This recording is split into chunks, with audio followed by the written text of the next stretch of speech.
आप देख रहे हैं इंडिया न्यूज, सबसे पहले देश, आपके साथ मैं रचना बंसल।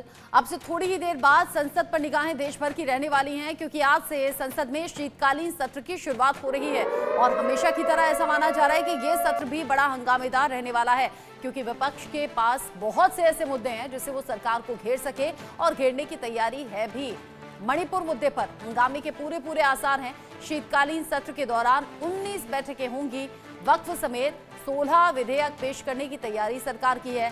वक्फ बिल पर सरकार को घेरने का काम विपक्ष करने वाला है। ऐसे में 20 दिसंबर तक संसद का ये शीतकालीन सत्र चलने वाला है, और 20 दिसंबर तक माना यह जा रहा है कि एक मुद्दे को लेकर विपक्ष सवाल करेगा। हालांकि इससे पहले सर्वदलीय मीटिंग हुई है जरूर, इस कोशिश में कि सुचारू रूप से सदन को चलाया जा सके, लेकिन हम देखते हैं हमेशा ही हंगामे की भेंट चढ़ती हुई सदन की कार्यवाही नजर आती है। सुबह 10:30 बजे कांग्रेस संसदीय दल की बैठक भी है। जिस तरीके से अभी संसद के शीतकालीन सत्र की सुगबुगाहट हो गई है शुरू, 10:30 बजे कांग्रेस की मीटिंग है। समाजवादी पार्टी की अपनी तैयारी है। रामगोपाल यादव से इंडिया न्यूज संवाददाता मनोहर केसरी ने बात की है। जरा सुनिए क्या रणनीति विपक्ष की। हमारे साथ बातचीत करने के लिए रामगोपाल यादव हैं। सर, संभल वाले मामले को लेकर के क्या कहेंगे सर?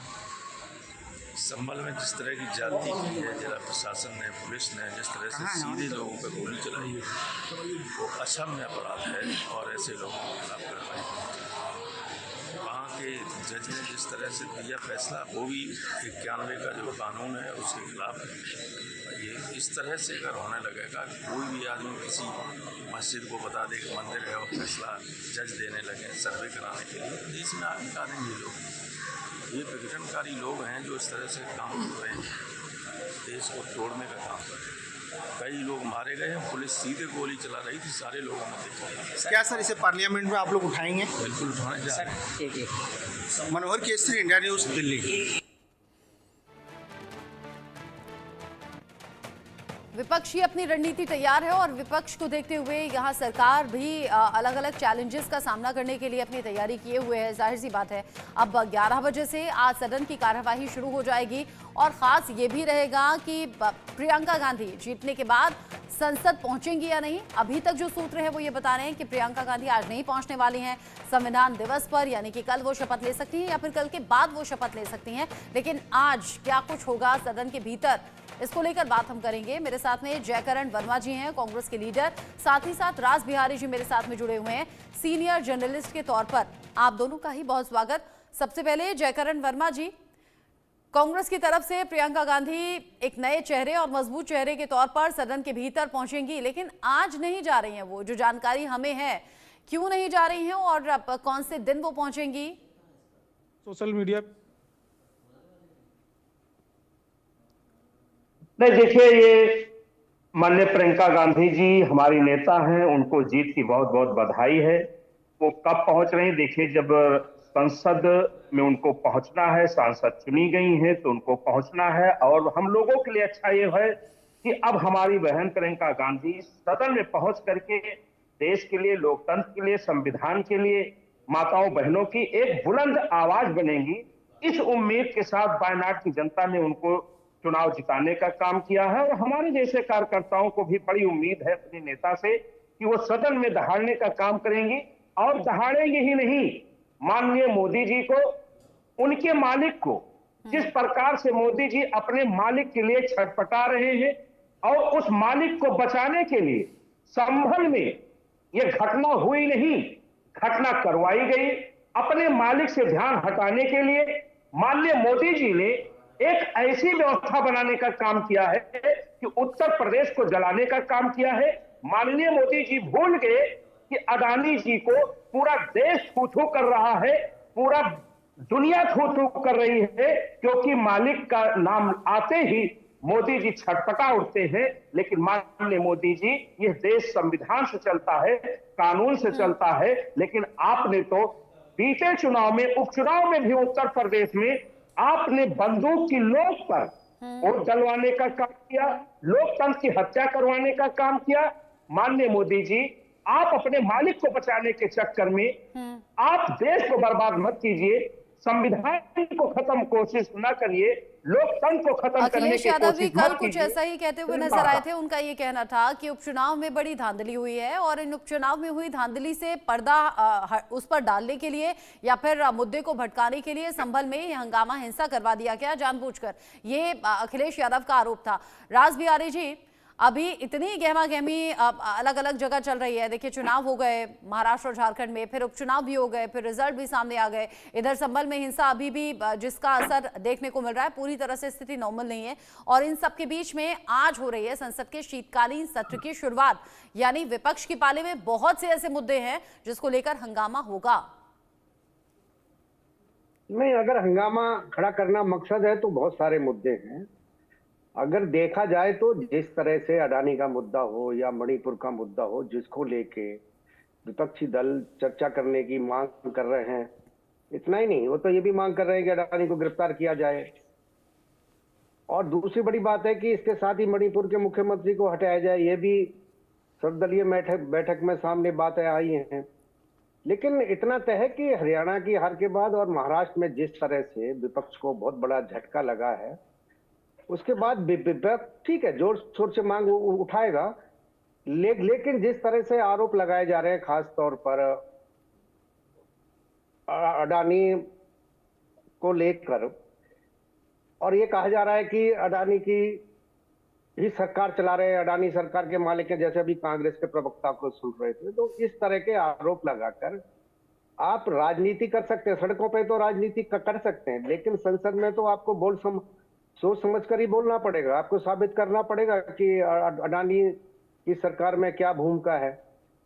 ठीक है, हंगामा तो विपक्ष को करने का काम है। पहले भी जब विपक्ष में भाजपा रही तब भी हंगामा होता रहा। लेकिन मुद्दे क्या हैं, क्योंकि जिस तरह से मुद्दे बार बार विपक्ष के असफल हो रहे हैं। पहले अंबानी का सवाल मध्य प्रदेश विधानसभा चुनाव के दौरान उठाया गया था, उसका नतीजा क्या हुआ। तो और अडानी के मामले को लेकर तो कांग्रेस पूरा चुनाव ही महाराष्ट्र में लड़ती नजर आ रही थी, लेकिन वहां क्या हुआ।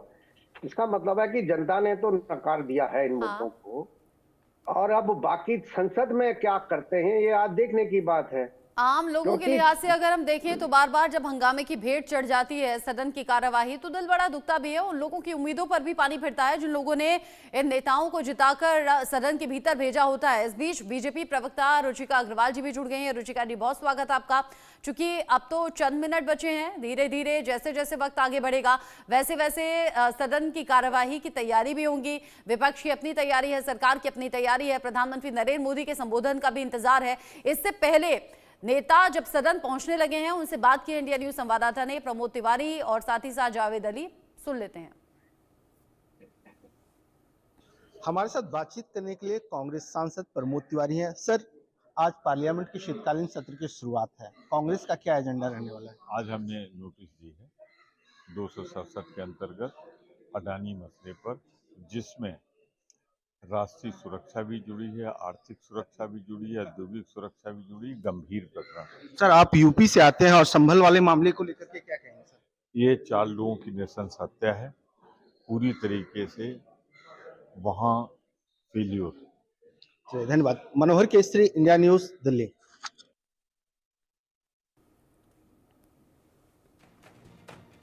जावेद अली खान है। जावेद जी, संभल में जिस तरह की घटना घटी है, क्या कहना चाहेंगे? संभल की घटना पूर्व नियोजित है, जिसमें विश्व हिंदू परिषद, उत्तर प्रदेश की सरकार और वहां का प्रशासन शामिल है। संभल के अंदर जो घटना हुई है वो लोगों को, बेकसूर लोगों को पुलिस की गोलियों से मारा गया है, और विवादित मुद्दे उठा करके और जो विवादित नहीं है उनको विवादित बना करके उत्तर प्रदेश की सरकार 2027 की तैयारी में लगी। तो क्या आप लोग आज पार्लियामेंट में इस इशू को उठाएंगे? हमने नियम 267 के तहत राज्यसभा की कार्यवाही स्थगित करके संभल पर चर्चा कराए जाने की मांग की। लेकिन यूपी सरकार जिस तरह से कह रही है और वहाँ के जो पुलिस हैं वो कह रहे हैं कि ऊपर से फायरिंग हो रही थी लगातार, पहले से सुनियोजित साजिश है। सर्वे 19 तारीख को हो चुका था, दूसरी बार सर्वे कराए जाने की क्या जरूरत थी? सूरज निकलने से पहले वहां सर्वे करने के लिए अधिकारी और बाकी लोग पहुंच चुके थे। कभी आपने सूरज निकलने से पहले सर्वे होता देखा है? चलिए, धन्यवाद। मनोहर केसरी, इंडिया न्यूज, दिल्ली। विपक्ष ये कह रहा है कि संभल में जो घटना घटी है वो जानबूझकर कराई गई है, यानी कि जानबूझकर यहाँ हिंसा भड़काई गई है ताकि चुनावों में हुई धांधली से नजर हट सके। और साथ ही साथ अडानी के मुद्दे को भी विपक्ष घेर रहा है। दिल्ली से कनिका कटियार मेरे साथ में जुड़ गई हैं इस खबर को लेकर ज्यादा अपडेट के साथ, चूंकि अब थोड़ी देर बाद सदन की कार्यवाही शुरू होने की तैयारी भी है। कनिका, कांग्रेस और समूचा विपक्ष अपनी तैयारी को लेकर सदन के भीतर धीरे धीरे पहुंचने लगा है और अब ऐसा लग रहा है जितना हमने सुबह में गिने थे उससे कहीं ज्यादा मुद्दे विपक्ष के पास में है सरकार को घेरने के। देखिए, बिल्कुल साफ तौर पे सदन की शुरुआत जो है वो अब से कुछ देर हो जाएगी कार्रवाई की, लेकिन की ओर से तमाम तैयारियां जो है वो पूरी कर ली गई हैं। खासतौर पे कांग्रेस पार्टी जो है लंबे समय से अडानी मामले का मुद्दा उठाती आई है और केंद्र सरकार को घेरती भी आई है। तो कहीं ना कहीं आज के सदन के पहले दिन जो है हमें संसद के भीतर एक हंगामा जो है देखने को मिल सकता है और दिलचस्प जो है सत्र होगा, क्योंकि तमाम पहलुओं पर चर्चा जो है वो होगी। इसके अलावा अगर विपक्ष की बात करें तो विपक्ष की ओर से दो बड़े मुद्दे, चाहे वो अडानी का मुद्दा हो या मणिपुर हिंसा का मुद्दा हो, इन तमाम मुद्दों को कहीं ना कहीं संसद के भीतर विपक्ष जो है वो उठाने की कोशिश करेगा और उसके साथ साथ केंद्र सरकार और प्रधानमंत्री नरेंद्र मोदी को घेरने की पूरी रणनीति जो है वो तैयार की गई है। कांग्रेस पार्टी के तमाम जो सांसद हैं वो ये बता चुके हैं, ये बयान कर चुके हैं कि वो अडानी मामले को एक बार फिर से जो है संसद के भीतर उठाएंगे। और अब से कुछ दिन पहले जब राहुल गांधी ने अडानी मामले पे प्रेस कॉन्फ्रेंस की थी तो उन्होंने कहा था कि वो विंटर सेशन में अडानी मामले को उठाएंगे और जेपीसी की मांग करेंगे। लेकिन दिलचस्प बात यह है कि जेपीसी की मांग से आगे बढ़ता हुआ नतीजा जो है देखने को मिल रहा है और अब गिरफ्तारी की मांग की जा रही है। तो बिल्कुल विपक्ष तैयार है, तमाम मुद्दों के साथ जो है सरकार को घेरता हुआ नजर आएगा। इसके अलावा चाहे वो मणिपुर की हिंसा हो, चाहे वो दिल्ली के पॉल्यूशन की बात हो, इन तमाम पहलुओं पे जो है विपक्ष सरकार से सवाल भी करेगा।